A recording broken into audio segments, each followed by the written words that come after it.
This is a 2026 Toyota Glanza. और अभी सीधी सी बात करते हैं। बेसिकली ये बेलिनो ही है। पहले ग्लांजा का एक क्लियर एडवांटेज था मारुति के ऊपर, जो कि थी इसकी बेटर स्टैंडर्ड वारंटी। मारुति ने भी वो मैच कर दी है, तो बेसिकली आपकी ग्लांजा और बेलिनो सेम लेवल पे आ चुकी है। सेम इंजन है, सेम गियर बॉक्स है और सेम प्लेटफॉर्म पे बेस्ड है, बस बैजिंग अलग है। इसका फ़र्क आपको सिर्फ ये आएगा कि इसके ओनरशिप एक्सपीरियंस में ये हो सकता है कि टोयोटा आपको क्या पता आपके एरिया में बेटर डील दे रही है और बेटर सर्विस दे रही है, या फिर नेक्सा बेटर डील या बेटर सर्विस दे रही है। टोयोटा को मारुति की कॉम्पैक्ट कार एक्सपर्टीज़ और स्केल का बेनिफिट मिलता है, और मारुति को टोयोटा की हाइब्रिड टेक्नोलॉजी का। इस पार्टनरशिप की वजह से हमें ग्लांजा, टेजर, रूमियन मार्केट में देखने को मिलते हैं। अब आते हैं ड्राइविंग पर।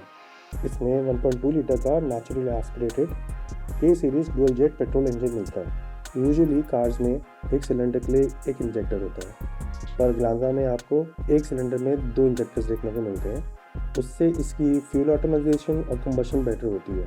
अल्टीमेटली आपकी पावर नहीं बनती, पर आपकी एफिशिएंसी बेटर होती है, और वही ये के सीरीज इंजन काफ़ी अच्छे से डिलीवर करता है। ये के सीरीज इंजन दुनिया में मिलियंस ऑफ सुजुकी कार्स में यूज़ हो चुका है, तो रिलायबिलिटी इसका मेन स्ट्रॉन्ग पॉइंट है। परफॉर्मेंस की बात करें, टोयोटा ग्लांजा नंबर्स में सरप्राइजिंगली डिसेंट परफॉर्म करती है। आप स्क्रीन पे हमारे जो टेस्ट किए हैं उसके रिजल्ट देख सकते हैं। तो टेस्ट के लिए आपको डाउन शिफ्ट करना ही पड़ेगा। कैबिन से शुरू करते हैं। ग्लांजा का कैबिन ओवरऑल मुझे ठीक लगा। बड़ा ग्लास एरिया है, नेचुरल लाइट काफ़ी आती है और विजिबिलिटी जनरली अच्छी है। कैबिन ओपन और एयरी भी फील होता है साथ में, लेकिन इंफोटेनमेंट स्क्रीन की पोजीशन थोड़ी बेटर हो सकती थी। मेरी ड्राइविंग पोजीशन से ये फ्रंट व्यू का छोटा सा एक एरिया ब्लॉक कर रहा है। मेजर इशू नहीं है, लेकिन नोटिसेबल है। स्टीयरिंग की बात करें तो मिडवे है।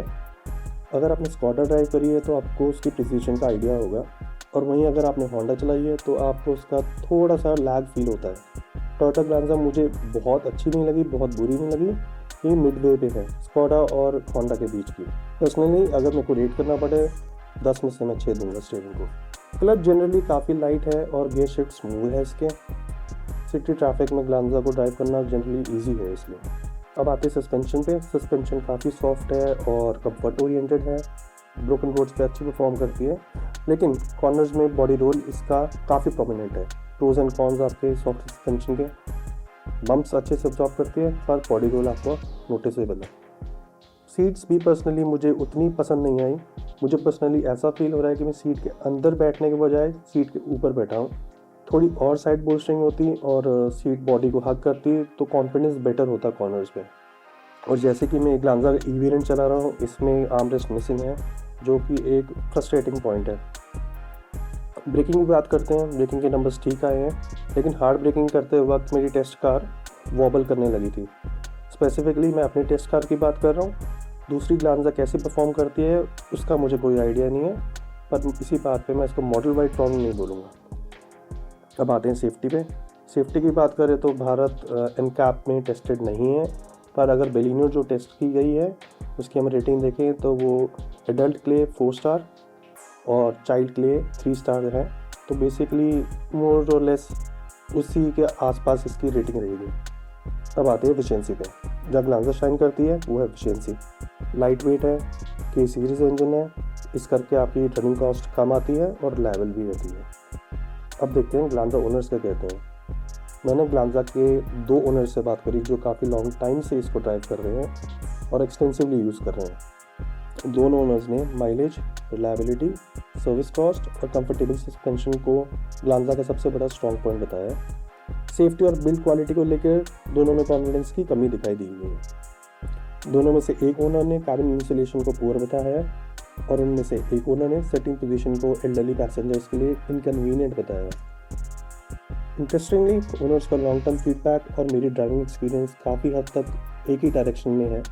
ये दोनों फीडबैक्स के मैंने स्क्रीनशॉट भी अटैच कर दिया ओवरले में, आप चाहे तो पॉज करके उन्हें पढ़ भी सकते हैं। तो फाइनली क्या आपको ग्लांजा लेनी चाहिए? अगर आपको एक रिलायबल, फ्यूल एफिशिएंट और इजी टू ड्राइव हैचबैक चाहिए जो रोज़ बिना किसी ड्रामे के आपको पॉइंट ए से पॉइंट बी लेके जाए, तो ग्लांजा आपका वो काम बहुत अच्छे से करेगी। लेकिन अगर आप इसमें परफॉर्मेंस, शार्प हैंडलिंग और हाईवे कॉन्फिडेंस ढूंढ रहे हैं, तो ग्लांजा आपके लिए नहीं बनी। आप दूसरी गाड़ियाँ कंसिडर कर सकते हैं। वैसे जिन दो ग्लांजा ओनर्स के एक्सपीरियंसेस मैंने आपके साथ वीडियो में शेयर करे हैं, उनके रेडिट डिस्कशन का लिंक मैंने डिस्क्रिप्शन में डाल दिया है। आप चाहे तो कंप्लीट रिव्यू जाके खुद पढ़ भी सकते हैं। अगर आपको रिव्यू अच्छा लगा हो तो शेयर और सब्सक्राइब ज़रूर करें। मैं हूं नितिश, आप देख रहे हैं मोटर से आगे। मिलते हैं नेक्स्ट वीडियो में, तब तक के लिए ड्राइव सेफ।